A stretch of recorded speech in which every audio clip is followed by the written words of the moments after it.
I was standing in my kitchen, pouring my second cup of coffee, when my phone buzzed on the counter. I assumed it was my neighbor Gerald asking about the fishing trip we'd been planning for the following weekend. I almost didn't look at it right away. I almost let it sit there while I finished my coffee and watched the morning news like I did every single day since I retired. But something made me pick it up. The message was from Dr. Harmon, my physician of 14 years, a man I trusted completely, a man who had sat across from me and delivered the news about my wife's diagnosis 6 years ago, a man who had held my hand in that office when the words wouldn't come. He wasn't just my doctor. He was someone I considered a friend. The text said 4 words: "Call me right now." No greeting, no explanation. Just those 4 words and a period at the end that felt like a warning sign. My coffee went cold on the counter. I never drank it. My name is Richard.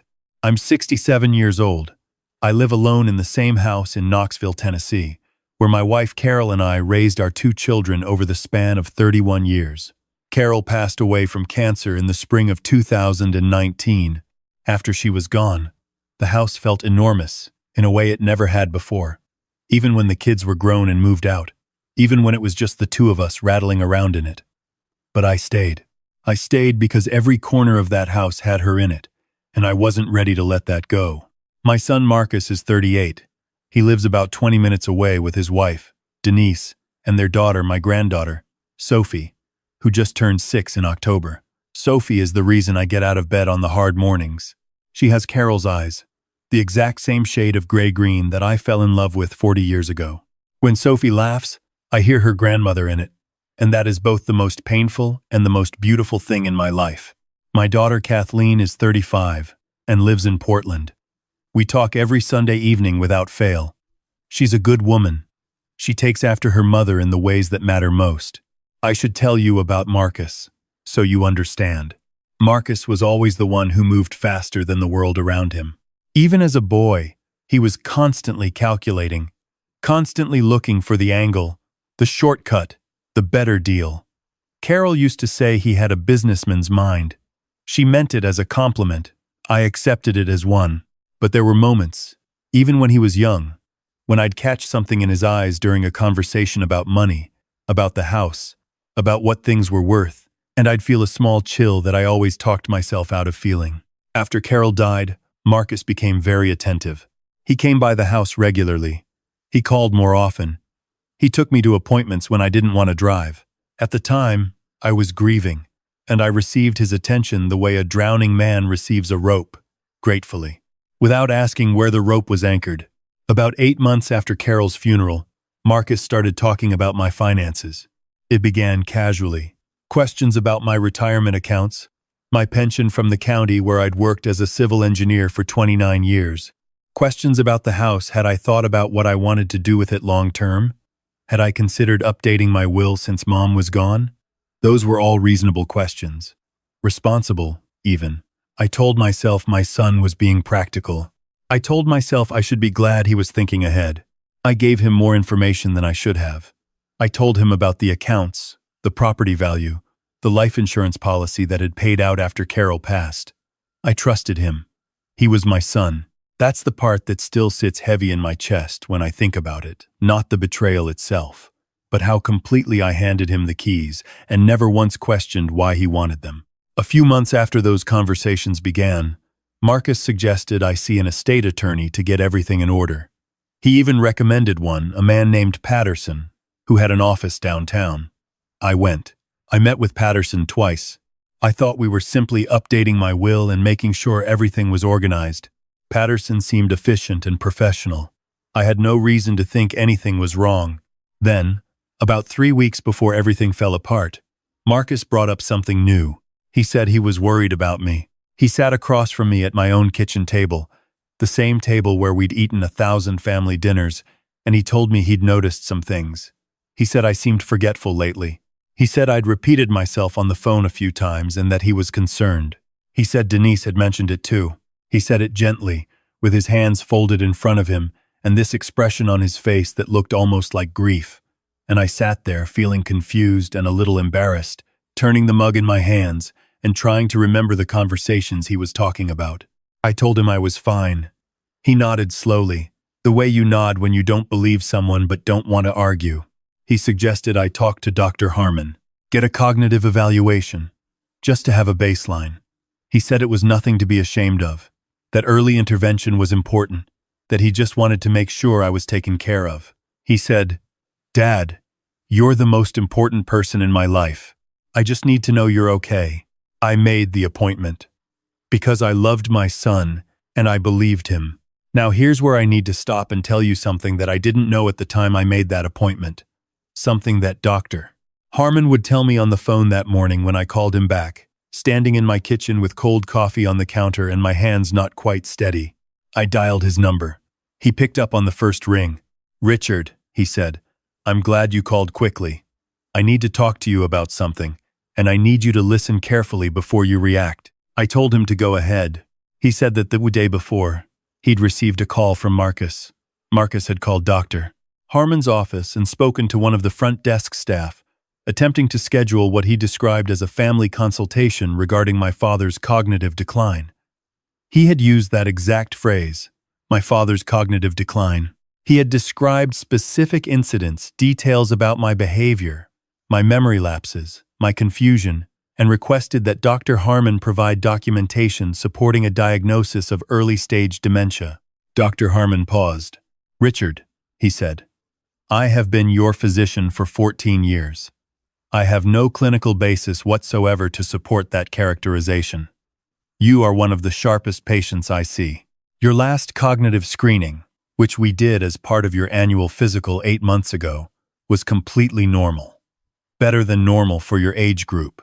I didn't say anything for a moment. I was standing very still, the way you stand when the floor suddenly doesn't feel as solid as it should. "Why would he want documentation like that?" I asked. Even as I said it, I already knew. Some part of me had known since the moment Marcus sat at my kitchen table with his hands folded and that rehearsed expression on his face. Dr. Harmon said gently, "In some cases, a diagnosis like that can be used to petition the court for legal guardianship of a parent. If granted, the guardian gains significant control over the parent's financial and legal decisions." He let that land.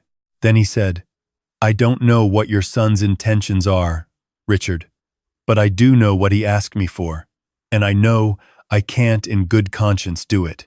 And I thought you deserved to know. This conversation happened." I thanked him. I set the phone down on the counter. I stood there in my kitchen for a long time. I thought about Carol. I thought about what she would say if she were standing beside me in that moment. Carol was not a woman who catastrophized. She was not a woman who assumed the worst. But she also did not look away from things. She used to say that the truth doesn't get better by not looking at it. "Look at it," she would say. "Look right at it. Then decide what you're going to do." So I looked at it. My son had called my doctor and tried to obtain documentation to support a false diagnosis of dementia. He had done this after spending months asking me detailed questions about my finances. He had done this after steering me toward an estate attorney of his choosing. He had done this while telling me, with his hands folded and his voice full of practiced concern, that I was the most important person in his life. I sat down at the kitchen table. I stayed there for a long time. I didn't cry. I thought I would, but I didn't. What I felt was something colder than sadness, something very quiet and very clear. Then I picked up my phone and called Kathleen. Kathleen didn't speak for almost a full minute after I finished telling her. Then she said, very quietly, "Dad, tell me everything again from the beginning. Don't leave anything out." I told her. All of it. Every conversation with Marcus about the finances, the meetings with Patterson, the kitchen table conversation about my supposed memory lapses, Dr. Harmon's call that morning. When I finished, Kathleen said, "Dad, you need your own attorney, not Patterson. Someone Marcus has no connection to. I'm going to make some calls today." She also said something else. She said, "Marcus was supposed to be at your house this Saturday to go over some paperwork Patterson had drawn up. Were you aware of that?" I was not aware of that.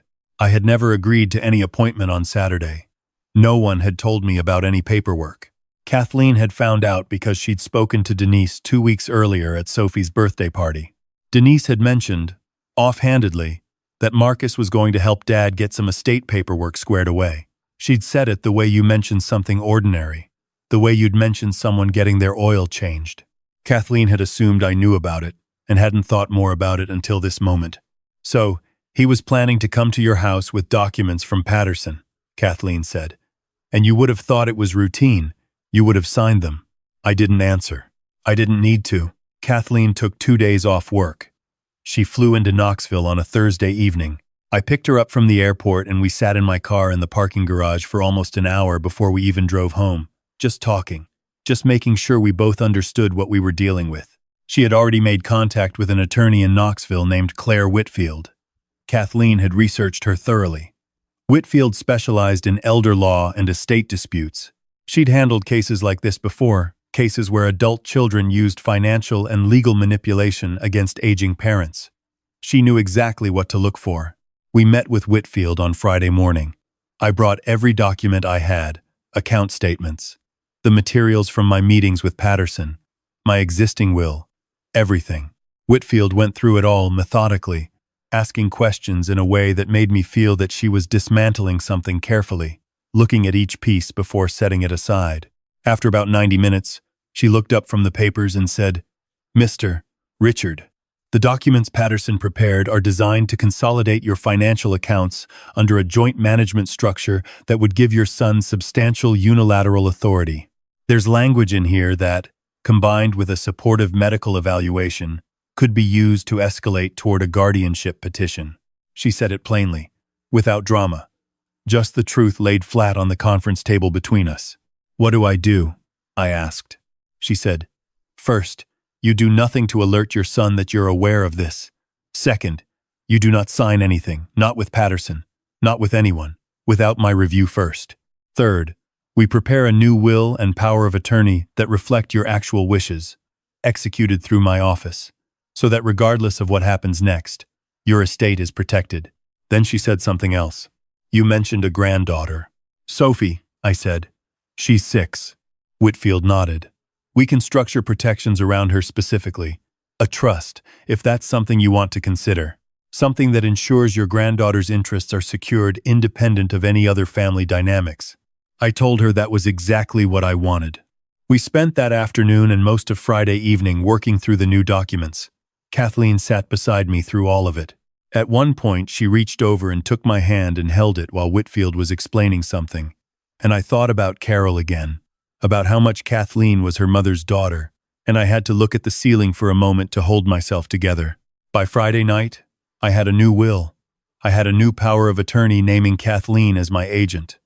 I had a trust established with Sophie as the primary beneficiary. Everything was signed, witnessed, notarized, and in Whitfield's possession before Marcus knocked on my door Saturday morning.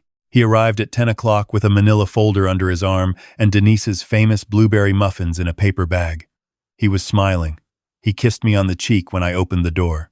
He came into the kitchen and set the muffins on the counter and put the folder on the table and said, "Morning, Dad.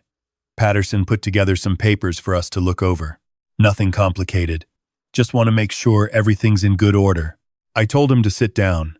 I told him Kathleen was there. The smile on his face changed when she walked into the kitchen. It didn't disappear entirely. Marcus was always good at maintaining a surface. But something behind his eyes shifted. Something recalculated. Kathleen sat down across from him. I sat at the head of the table. I said, "Marcus, before we talk about any papers, I need to ask you something directly." He looked at me and nodded, the same practiced expression from before. I said, "Did you call Dr. Harmon's office and request documentation describing me as having cognitive decline?" The kitchen was very quiet. Marcus looked from me to Kathleen. He set his hands flat on the table. He opened his mouth once and closed it. Then he said, "Dad, I was worried about you." I thought, "Yes or no?" I said. He said yes. He said it quietly. He said it was only because he cared, that he could see changes in me that I couldn't see myself, that he was trying to protect me, that he never meant for it to feel this way. The words came quickly, one layered on top of the other, the way words do when someone is building a wall out of them instead of saying something true. I let him finish. Then I told him that I'd met with an attorney, I told him that my estate documents had been updated. I told him that I was fully competent, medically and legally documented as such, and that any future attempt to challenge that would be addressed accordingly. I told him that I was not angry, and that was true. By that Saturday morning, I had moved past anger. What I felt was something more like grief, the particular grief of seeing someone you love clearly for the first time and finding that the shape of them is different from what you believed. Marcus left without the folder. He didn't take the muffins either. They sat on my counter, and I didn't touch them. Kathleen ate one, because she is practical in the way her mother was, and she said they were good. After he left, we sat in the kitchen for a while without talking. The morning light came through the window over the sink the way it always did at that hour, falling across the floor in a long rectangle. I looked at it for a long time. Kathleen said, "How are you, Dad?" I thought about it honestly before I answered. I told her I was okay. Not the kind of okay that means nothing is wrong. The kind of okay that means you've looked at something hard and you're still standing. I told her that what hurt most wasn't what Marcus had tried to do. People disappoint you, even people you raised. People you would give your life for. People whose faces you held in your hands when they were small enough to hold. People disappoint you, and it doesn't mean you love them less. It just means that love and trust are not the same thing, and you can hold on to one while being careful with the other. What hurt most was thinking about Sophie. Sophie, who had her grandmother's eyes. Sophie, who called me Papa and ran across the yard when I pulled into the driveway. Sophie, who had no idea what her parents were doing and no power over any of it. I called Marcus a week later. He didn't answer. I left him a message. I told him I wasn't calling to continue the argument or to punish him. I told him that my door was open. I told him that whatever happened between us, Sophie was still my granddaughter and I was still her papa, and that relationship was not something I was willing to lose, and I hoped he felt the same way. He texted back 2 days later. 3 sentences. He said he understood. He said he was sorry. He said he needed some time. I told him to take all the time he needed. That was 4 months ago. Marcus and I talk occasionally now. We're not where we were. I'm not sure we'll ever be where we were, and I've made my peace with that. But Sophie came to stay with me for a weekend last month, and she slept in the guest room and helped me make pancakes on Saturday morning and told me 3 long, elaborate stories about things that happened at school that I followed with total attention, even though the plot of each one was somewhat unclear. She had her grandmother's eyes and her grandmother's way of laughing, and I held on to every minute of that weekend the way you hold on to something you know is precious. The trust is in place. The will is in place. Kathleen is my power of attorney. Everything is documented, clean, and handled by people I chose for myself. I still live in the house in Knoxville. I still drink my coffee in the morning and watch the news. I still go fishing with Gerald when the weather cooperates. Some mornings are harder than others. Some mornings I walk through the house and feel Carol in every corner of it, and I just stand in the hallway for a moment and let that feeling move through me. But I get up every day. I show up for the people who need me, and I protect what I've built, and I stay clear-eyed about who deserves my trust and who has to earn it back. If you are watching this and you are raising children right now, I want to say something to you, not with bitterness, but with honesty. Loving your children completely does not mean trusting them blindly. Love is unconditional. Trust is built over time and maintained by choices. Those are 2 different things, and the day I learned to keep them separate was the day I stopped being someone's mark and started being myself again. And if you are watching this, and you are getting older, and you are alone, and you wonder sometimes whether the people around you are with you because they love you or because of what you have, pay attention. Not with suspicion and not with fear, but with the same clear eyes you'd use for anything else that matters. Look at the patterns. Look at who asks questions and who listens to the answers. Look at who shows up when there's nothing in it for them. Carol always said that the truth doesn't get better by not looking at it. She was right about that. She was right about most things. Sophie has her eyes, and everything I have will go to that little girl someday, safe and protected, exactly the way I intend it to. That's not something anyone can take from me now. If this story reached something in you, if you've been through something like this or you're worried you might be, please share it with someone you care about. You're not alone in this. None of us are. Hit the like button if you stayed with me through this one. And come back next time, because I'll be here. This is Voice of Papa, and I'm grateful you're in my corner.